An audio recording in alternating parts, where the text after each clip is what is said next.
Hello everyone, welcome back to K Guru channel bye निर्मल गुप्ता। प्यारे बच्चों, आज हम शिक्षा निदेशालय द्वारा आई हुई 8th क्लास की विज्ञान की कार्यपत्रक नंबर 20 सॉल्व करेंगे। सभी बच्चे अपनी वर्कशीट पर अपना नाम लिखेंगे, कक्षा अध्यापक का नाम लिखेंगे, तिथि लिखेंगे 9 दिसंबर 2020। तो स्टार्ट करते हैं बच्चों आज की वर्कशीट। आज हम चैप्टर पढ़ेंगे प्रकाश। आज हम प्रकाश परावर्तन के नियम और समतल दर्पण में बनने वाले प्रतिबिंब के लक्षणों के बारे में जानेंगे। बच्चों, आप सभी जानते हैं प्रकाश परावर्तन क्या होता है। प्रकाश जिस माध्यम से जाता है उसी माध्यम से उसका वापस लौटना क्या कहलाता है? प्रकाश परावर्तन कहलाता है। ठीक है, प्रकाश परावर्तन के नियम हैं। पहला नियम है आपतन कोण सदैव परावर्तन कोण के बराबर होता है, और दूसरा नियम है आपतित किरण आपतन बिंदु पर अभिलंब तथा परावर्तित किरण ये सभी एक ही तल में होते हैं। तो बच्चों देखो, यहाँ पर इसे चित्र के माध्यम से समझाया गया है। ये एक दर्पण है, ठीक है, ये एक दर्पण है।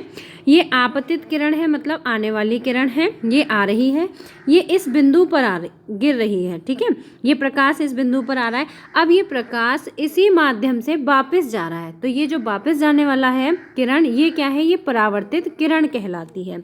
अब आपतित किरण और परावर्तन कोण, इनके बिल्कुल बीच में ये क्या है बच्चों? ये है अभिलंब। ठीक है, अभिलंब। आपतन कोण और आपतित किरण और अभिलंब के बीच में जो कोण बनता है, इस कोण को क्या कहते हैं? आपतन कोण कहते हैं। और परावर्तित किरण और अभिलंब के बीच में जो कोण बनता है, इसे परावर्तन कोण कहते हैं। तो बच्चों, प्रकाश परावर्तन का जो पहला नियम है वो है कि दोनों कोण बिल्कुल बराबर होते हैं। कौन से? आपतन कोण और परावर्तन कोण। आपने ये देखा, आपतन कोण और परावर्तन कोण बिल्कुल बराबर हैं।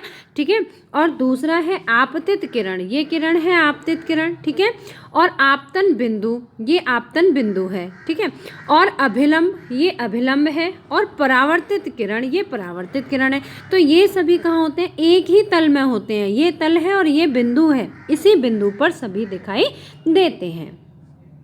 बच्चों, ये था प्रकाश परावर्तन के नियम। अब हम जानेंगे कि समतल दर्पण में प्रतिबिंब कैसे दिखाई देता है। समतल दर्पण में प्रतिबिंब, तो देखिए यहाँ पर चित्र के माध्यम से भी समझाया गया है। पहले हम इसे पढ़ते हैं, फिर मैं आपको समझाती हूँ। समतल दर्पण PQ के सामने टॉर्च O रखें। अब यहाँ पर एक समतल दर्पण है, ये समतल दर्पण है। ठीक है, समतल दर्पण को किस तरह से दिखाया जाता है? इस तरह से दिखाया जाता है। तो ये क्या है? ये एक समतल दर्पण है। इस समतल दर्पण के सामने एक टॉर्च है। ठीक है बच्चों, यहाँ पर ये एक टॉर्च है। टॉर्च O रखें, इसको नाम दिया है O। दर्पण पर दो किरणें OA और OC आपतित हो रही हैं। बच्चों, यहाँ से O और A, ये एक किरण हुई, O और C ये दूसरी किरण हुई। ये दर्पण पर दिख रही हैं। ठीक है, अब दर्पण पर PQ की सतह पर बिंदु A और C पर अभिलंब खींचें। बच्चों, यहाँ पर आपको क्या करना है? अभिलंब खींचना है। ये C है, तो C पर एक अभिलंब खींचेंगे, और एक A, जहाँ पर A बिंदु है, A पर एक अभिलंब खींचेंगे। तो ये दो अभिलंब खींच लिए।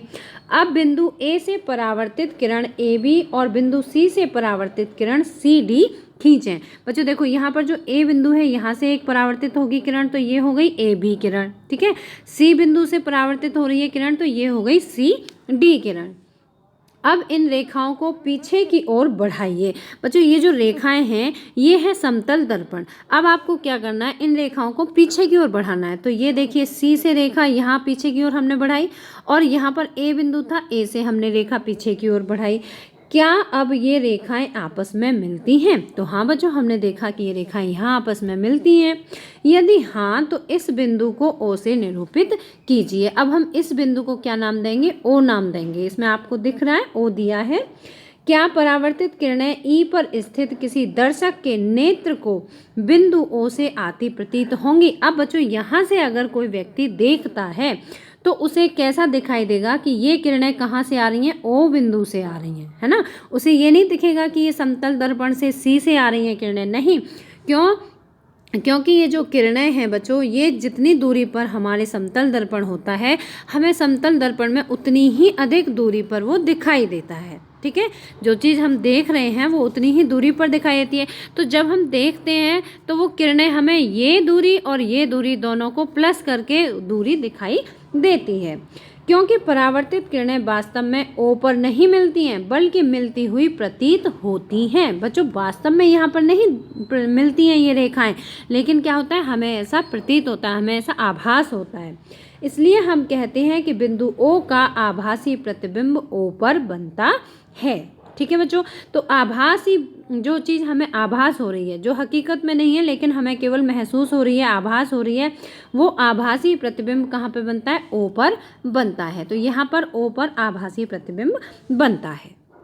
अब बच्चों यहाँ पर देखिए एक और चित्र के माध्यम से समझाया गया है। ये एक बोर्ड है, ठीक है, ये चेस बोर्ड है। यहाँ पर ये समतल दर्पण है। अब ये देखिए आपको ये इतनी दूरी इसमें दिखाई दे रही है, ये दूरी है इसकी, ठीक है, ये इसकी चौड़ाई है और इतना ही चौड़ाई ये समतल दर्पण में दिख रहा है।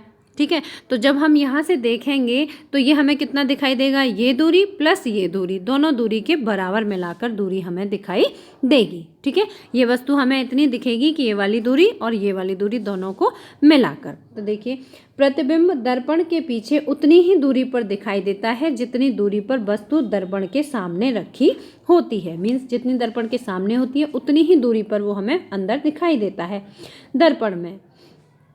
प्रतिबिंब सीधा और बिंब के आकार का बनता है। बच्चों यहाँ पर आपने देखा ये जो कैंडल है ये आपको यहाँ पर बिल्कुल सीधी दिखाई दे रही है ना।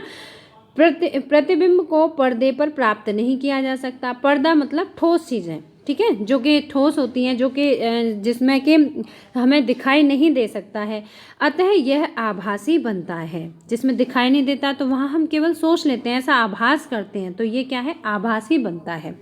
समतल दर्पण में वस्तु का दायां भाग प्रतिबिंब में बायां भाग दिखाई देता है। जैसे आपने देखा होगा मिरर में, अगर आप देखेंगे तो हमारा जो सीधा हाथ होता है वो हमें कैसा जो हमें दाहिना हाथ है वो हमें कैसा दिखाई देगा, बायां हाथ दिखाई देगा, है ना। सीधा हाथ उल्टा हाथ दिखाई देता है, जिसे पार्श्व व्युत्क्रमण कहते हैं। इसे क्या कहते हैं बच्चों, पार्श्व व्युत्क्रमण कहते हैं।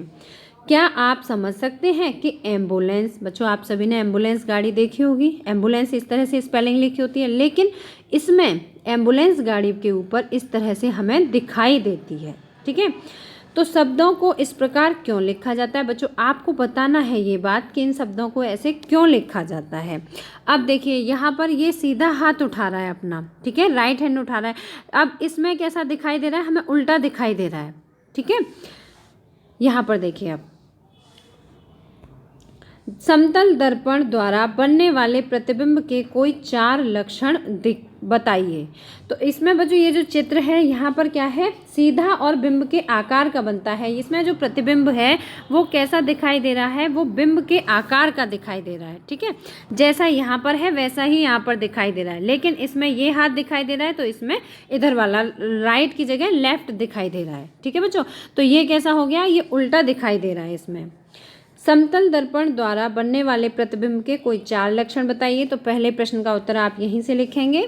देखिए इसमें नंबर 1 पर आप ये लिखेंगे, प्रतिबिंब दर्पण के पीछे उतनी दूरी पर दिखाई देता है जितनी दूरी पर वस्तु दर्पण के सामने होती है। दूसरा पॉइंट लिखेंगे, प्रतिबिंब सीधा और बिंब के आकार का बनता है। तीसरा पॉइंट लिखेंगे, प्रतिबिंब को पर्दे पर प्राप्त नहीं किया जा सकता, अतः यह आभासी होता है। और फोर्थ पॉइंट लिखेंगे, समतल दर्पण में वस्तु का दायां भाग प्रतिबिंब में बायां भाग दिखाई देता है। दूसरा प्रश्न है, ये यहाँ से यहाँ तक आपके पहले प्रश्न का आंसर है। ठीक है, आंसर नंबर 1। दूसरा प्रश्न है, पिंकी दर्पण में अपना प्रतिबिंब देख रही है। दर्पण और उसके प्रतिबिंब के बीच की दूरी 4 मीटर है। ठीक है बच्चों, तो मैं इसे आपको समझा देती हूँ कि किस तरह से आपको करना है। तो देखिए, पिंकी दर्पण में अपना प्रतिबिंब देख रही है। मान लीजिए ये एक दर्पण है, ठीक है, ये एक दर्पण है। दर्पण और उसके प्रतिबिंब के बीच की दूरी कितनी है, 4 मीटर है। यहाँ पर पिंकी खड़ी है, ठीक है, ये पिंकी खड़ी है, इसके और दर्पण के बीच की दूरी कितनी है, 4 मीटर है। ठीक है, यदि वह 1 मीटर दर्पण की ओर चलती है, अब ये 1 मीटर दर्पण की ओर चली तो इसकी दूरी कितनी हो गई, ये यहाँ आ गई। ठीक है, तो ये कितनी हो गई, अब दूरी 3 मीटर हो गई। ठीक है, तो प्रतिबिंब और पिंकी के बीच की दूरी क्या होगी। तो बच्चों यहाँ पर जो हमें प्रतिबिंब दिखाई देगा ये जो 3 मीटर है, ठीक है, यहाँ 3 मीटर है और ये 3 मीटर ही हमें अंदर की तरफ दिखाई देगा। ठीक है, ये भी हमें 3 मीटर दिखाई देगा। तो प्रतिबिंब और पिंकी के बीच की दूरी, अब पिंकी तो यहाँ पर खड़ी है 3 मीटर पर, तो 3 मीटर की तो दूरी ये हो गई और 3 मीटर ही प्रतिबिंब के अंदर हो गई, तो कुल मिलाकर इन दोनों को प्लस कर देंगे तो बच्चों कितनी दूरी दिखाई देगी, हमें 6 मीटर की दूरी दिखाई देगी। ठीक है बच्चों, तो देखो आपके जो दूसरा प्रश्न है इसका आंसर निकलेगा 6 मीटर की दूरी। ठीक है, 6 मीटर इसका आंसर बस ये निकलेगा। और अगर आपको अच्छी तरह चित्र से समझ आ रहा है तो आप चित्र भी अपनी कॉपी पर बना सकते हैं। तीसरा प्रश्न है, अंग्रेजी वर्णमाला के वो अक्षर लिखिए जिनके प्रतिबिंब बिल्कुल उन्हीं की तरह बनते हैं। अब बच्चों आपने देखा होगा कि जब हम प्रतिबिंब देखते हैं तो उल्टे दिखाई देते हैं। जैसे आप यहाँ पर देख सकते हैं बी है, बी ऐसे बनता है, लेकिन इसमें कैसे दिखाई दे रहा है, हमें ऐसे दिखाई दे रहा है, उल्टा दिखाई दे रहा है। लेकिन कुछ अक्षर ऐसे होते हैं जो कि हमें जैसे होते हैं वैसे ही दिखाई देते हैं। तो वो अक्षर कौन कौन से हैं, तो मैं वहाँ यहाँ पर लिख देती हूँ ए। ठीक है, ए बी उल्टा दिखाई देता है। ठीक है, सी भी उल्टा दिखाई देता है, डी ई ये नहीं दिखाई देते, एफ जी, इसके बाद एच। ठीक है, आई जे के एल एम, एम देखिए एम है ना, एम यहाँ पर देखिए बिल्कुल सीधा दिखाई दे रहा है, ऐसे ही हम बनाते हैं और ऐसा ही इसमें दिखाई दे रहा है। ठीक है, एम, इसके बाद एन नहीं दिखाई देता, ओ पी नहीं होता, Q R S S T U V, ठीक है, डब्लू और इसके अलावा एक्स। तो ये सभी लेटर ऐसे होते हैं जो कि जैसे हैं वैसे ही हमें प्रतिबिंब में दिखाई देते हैं। ठीक है बच्चों, तो ये है आपके प्रश्न नंबर 3 का आंसर। ठीक है, आंसर नंबर 3 ये आपका है प्रश्न, उसी के साथ मैंने लिखा है। प्रश्न नंबर 4 है, रिक्त स्थान भरिए। अब रिक्त स्थान भरना है तो देखिए, प्रतिबिंब जिसे पर्दे पर प्राप्त नहीं किया जा सकता वह कैसा होता है, तो वह आभासी प्रतिबिंब होता है। ठीक है, वह कैसा होता है, आभासी। ठीक है बच्चों, आभासी। जैसे आपने यहाँ पढ़ा, प्रतिबिंब को पर्दे पर प्राप्त नहीं किया जा सकता, अतः वह आभासी बनता है। तो कैसा बनता है, आभासी बनता है।